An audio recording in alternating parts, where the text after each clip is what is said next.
everyone, welcome back into this channel, and in this video I would like to show you the way how you can create a folder on a VN application to organize every project that you have.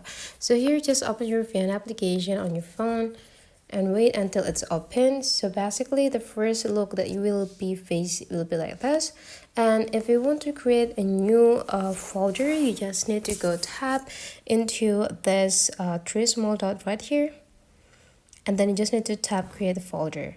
And the next, you can pick the color of the folder that you want to create here, as well as the icon of the folder, and you can also rename for the title of the folder.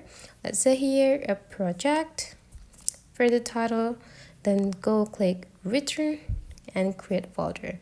And the next thing you need to do, you just need to go pick the video that you want to add into the folder by tap into the three small dots, and the next you just need to click move to folder, and then just go tap into the folder that you want to place the project to, and you're done. You can do for the rest of the project. So that's for this tutorial. Hopefully you enjoy this, and let's meet again into other tutorial.